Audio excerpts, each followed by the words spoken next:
Et malgré cette canicule et ces températures étouffantes, la marche des fiertés à Budapest en Hongrie doit se tenir aujourd'hui. Elle avait été interdite l'an dernier sous le gouvernement d'extrême droite de Viktor Orban. L'événement est prévu donc ce samedi dans les rues de la capitale. Événement sans doute le plus libre depuis 16 ans. C'est ce qu'on va vérifier en tous les cas avec vous, Gulliver Krag. Bonjour, vous êtes sur place pour France 24. Gulliver, est-ce qu'on peut considérer qu'aujourd'hui, particulièrement un vent de liberté souffle sur la Hongrie dans la mesure où cette manifestation est autorisée? Oui, absolument. La fête bat déjà son plein. Et je pense que même littéralement, en parlant de vent, il y a une petite brise qui fait que la chaleur de plus 38 degrés est un petit peu plus supportable. Sur l'avenue Andrassy derrière moi, les gens dansent dans la rue, la musique est extrêmement forte. Peut-être que vous entendez. J'aurais bien aimé vous en montrer un petit peu plus, mais sur l'avenue même, le réseau est saturé tellement qu'il y a de monde. Parmi les bénévoles qui accompagnent les marcheurs, ils m'ont dit qu'ils s'attendent à ce qu'il y ait encore plus de monde cette année que l'année dernière. L'année dernière, la marche avait tout de même attiré 200 000 personnes tout en étant interdit. Le maire de Budapest avait dit qu'il allait l'autoriser, ce qui lui a valu des poursuites judiciaires qui ont été enlevées après, et annulées après l'arrivée de Peter Mayer au pouvoir, après qu'il a gagné l'élection, et déchu Viktor Orban de ses fonctions après 16 ans de pouvoir. L'une de ses bénévoles m'a aussi dit que l'année dernière, il y avait une ambiance festive, mais aussi beaucoup plus une ambiance de protestation, de colère. Cette année, c'est beaucoup plus la fête, m'a-t-elle dit, parce qu'effectivement, ils ont l'impression qu'une nouvelle ère s'ouvre.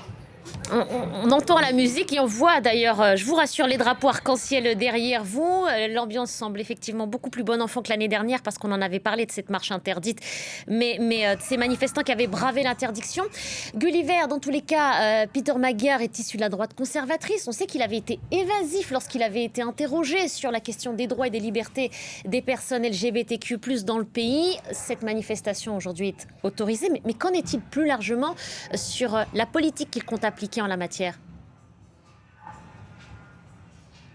Alors le fait que Peter Mayer a tellement peu parlé de cette question pendant la campagne électorale laissait planer le mystère. Certains pensaient que c'était parce qu'il avait vraiment des points de vue pas si différents de ceux de Viktor Orban, qui avait valu au gouvernement hongrois précédent des condamnations de l'Union européenne à cause de sa politique homophobe.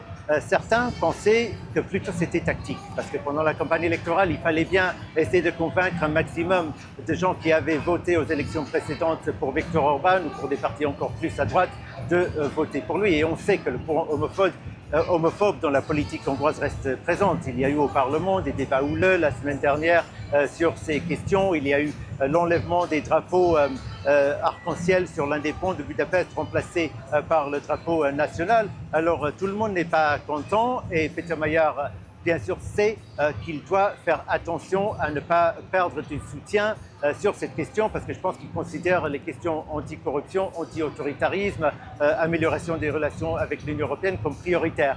Mais du coup, ceux qui luttent pour les droits des LGBTQ+, ont été heureusement surpris en fait lors du discours d'inauguration de Peter Mayer, où il a parlé du fait qu'aucun Hongrois ne devrait se sentir stigmatisé à cause de qui il aime.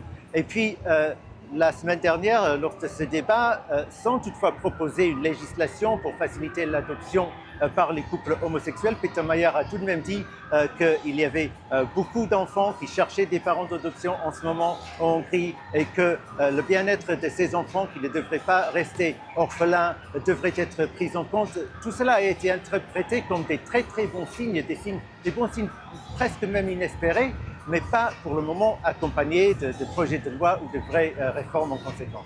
Merci beaucoup, Gulliver. Gulliver Krag, envoyé spécial de France 24 à Budapest.